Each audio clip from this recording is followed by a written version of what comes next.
Hi friends, welcome to my channel Pavani's reels. వేడివేడి అన్నంలో కొద్దిగా ఆవకాయని కలుపుకొని తిన్నామంటే ఎంత అన్నాన్నైనా ఇట్టే లాగించేస్తాం కదా. సంవత్సరం పాటు నిల్వ ఉండే ఈ టేస్టీ ఊరగాయని ఎలా ప్రిపేర్ చేయాలో చూసేద్దామా మరి.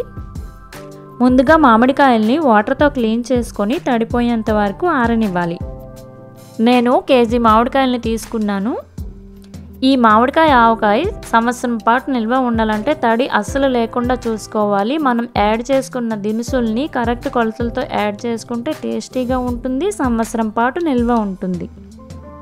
మామిడికాయలు బాగా ఆరిన తర్వాత తొక్కతో పాటు ఇలా చిన్న చిన్న ముక్కలుగా కట్ చేసుకొని పెట్టుకోవాలి.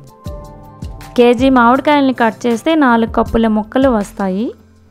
ఈ 4 కప్పుల ముక్కల కోసం 1/3 కప్ ఆవాల్ని ఎండలో వేసి పొడి చేసుకొని ఇందులో యాడ్ చేసుకోవాలి. అలాగే 1/4 గడ్డ ఉప్పుని కొద్దిగా వేడి చేసి ఇందులో యాడ్ చేసుకోవాలి.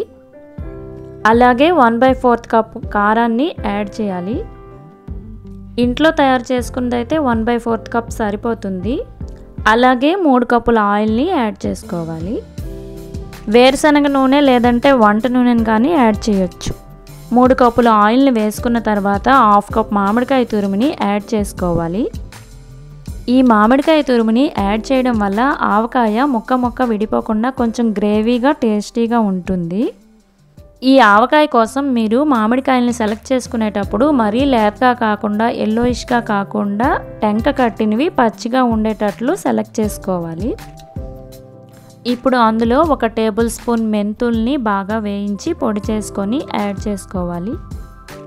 మెంతి పొడిని యాడ్ చేసిన తర్వాత అలాగే 1/2 టేబుల్ స్పూన్ పసుపుని యాడ్ చేసుకోవాలి. మెంతి పొడి పసుపు యాడ్ చేసిన తర్వాత ఆవకాయ అంతా బాగా మిక్స్ చేసుకోవాలి.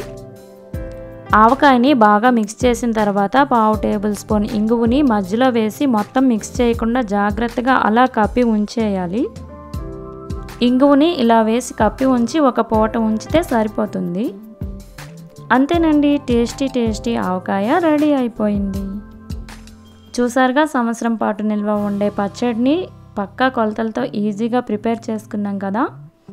మీరు కూడా ట్రై చేసి మీ ఇంట్లో వాళ్ళు కూడా టేస్ట్ చేసి పికిల్ ఎలా వచ్చిందో కామెంట్ సెక్షన్లో తెలియజేయండి. ఈ ఆవకాయని మీరు నిల్వ చేసుకునేటప్పుడు ఒక గాజు జార్లోని తీసుకొని ఆయిల్ పైకి తేలేలాగా నిల్వ చేసుకోవాలి, లేదంటే బూజు వచ్చేస్తుంది. తడి తగలకుండా ఉంచుకుంటే పక్కాగా సంవత్సరం పాటు నిల్వ ఉంటుంది. అంతే ఫ్రెండ్స్, ఈ వీడియో మీకు నచ్చినట్లయితే వెంటనే లైక్ చేసేయండి. అలాగే మీ ఫ్రెండ్స్కి షేర్ చేసేయండి. కామెంట్ చేయడం అసలు మర్చిపోవద్దు. ఇలాంటి మరిన్ని వీడియోస్ కోసం నా ఛానల్ని సబ్స్క్రైబ్ చేసుకోండి. Thank you for watching.